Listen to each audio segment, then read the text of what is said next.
Hi Mark, I'm Peggy. My student number is S0441028, and I'm a freshman.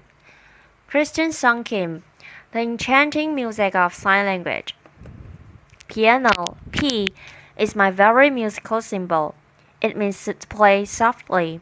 If you are playing a musical instrument and you notice a P in the score, you need to play softer. 2Ps, even softer. 4Ps, extremely soft. This is my drawing of P tree, which demonstrates no matter how many thousands upon thousands of P's there may be, you'll never reach complete silence. That's my current definition of silence, a very obscure sound.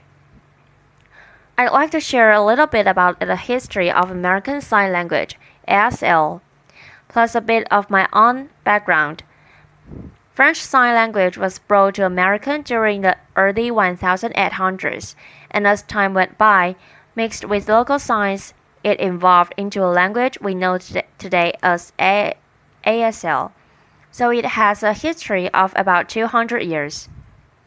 I was born deaf, and I was taught to believe that sound wasn't a part of my life, and I believed it to be true.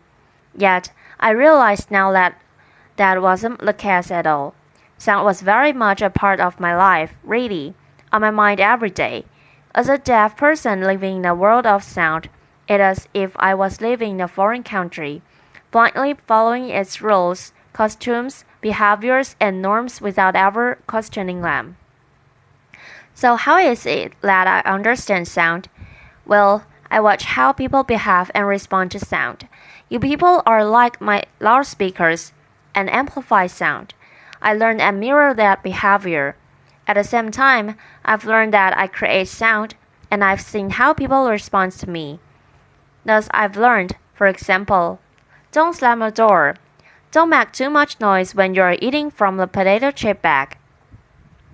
Don't burp, and when you're eating, make sure you don't scrap your utensils on the plate. All of these things I term sound adequate. Maybe I think about sound adequate more than the average hearing person does. I'm hyper-vigilant around sound, and I'm always waiting in eager, nervous anticipation around sound, about what's to come next. Hence is drawing. TBD, to be decided. TBC, to be continued. TBA, to be announced. And you notice the staff. There are no notes contained in the lines. That's because the lines already contain sound through the subtle smudges and smears.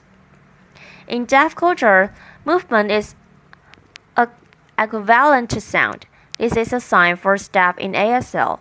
A typical staff contains 5 lines. Yet for me, signing it with my thumb sticking up like that doesn't feel natural.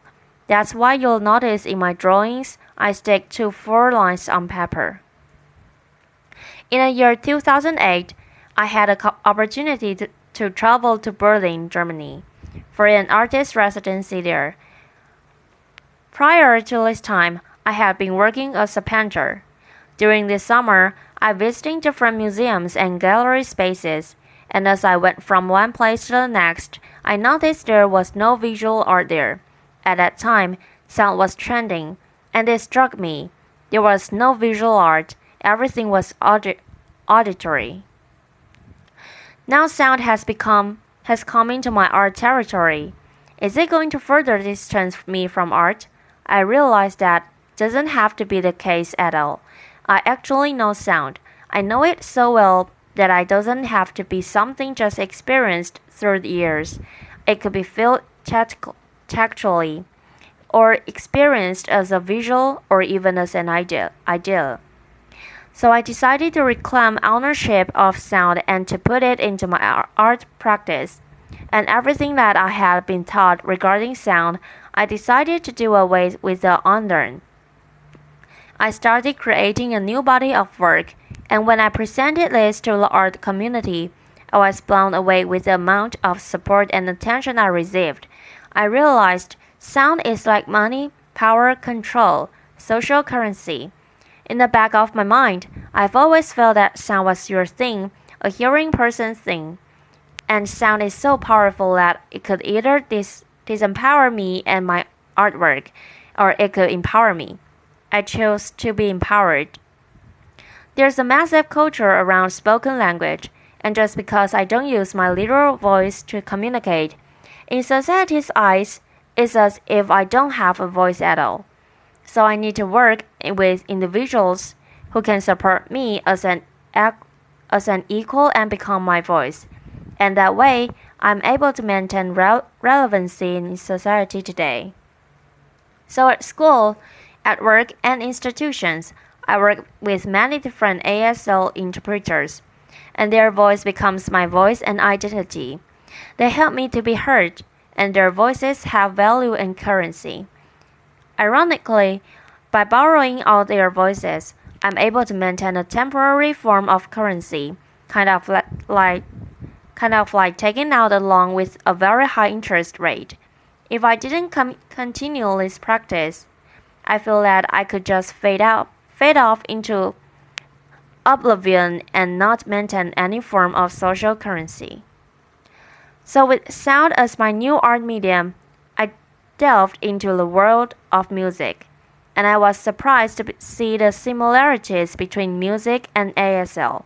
For example, a musical note cannot be fully captured and expressed on paper, and the same holds true for the concept in ASL.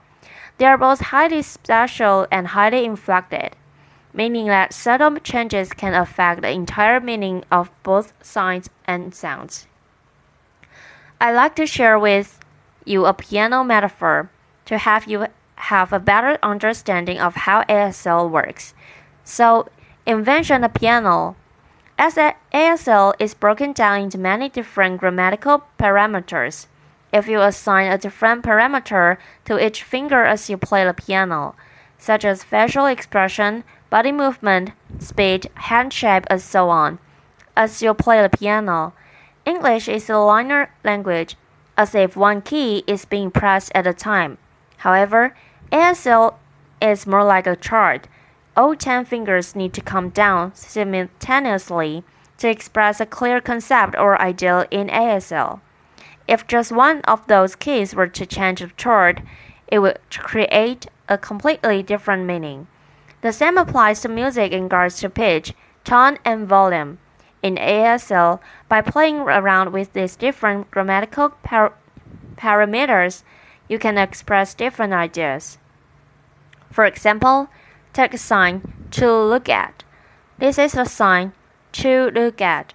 I'm looking at you, staring at you. Oh, busty. What are you looking at? Oh, stop. I then started thinking, what if I was to look at ASL through a musical lens? If I was to create a sign and repeat it over and over, it could become like a piece of visual music. For example, this is the sign for day. As the sun rises and sets. This is all day. If I was to repeat it and slow it down, visually it looks like a piece of music. All day. I feel the same holds true for all night. All night, this is all night. Represented in this drawing, and this led me to thinking about 3 different kinds of nights. Last night, overnight, all night long. I feel like the third one has a lot more musicality than the other 2.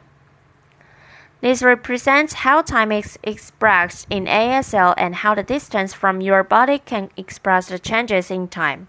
For example, 1 hour is 1 hand, 2 hours is 2 hands.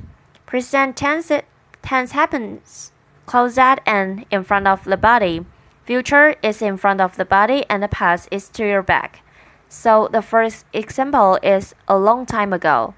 Then past, used to, and this one, which is my favorite, with a very romantic and dramatic notion to it. Once upon a time. Common time is a musical term with a specific time signature of 4 beats per measure. Yet when I see the word common time, what automatically comes to mind for me is that at the same time. So notice R edge, right hand, L edge, left hand. we have the staff across the head and the chest. Head,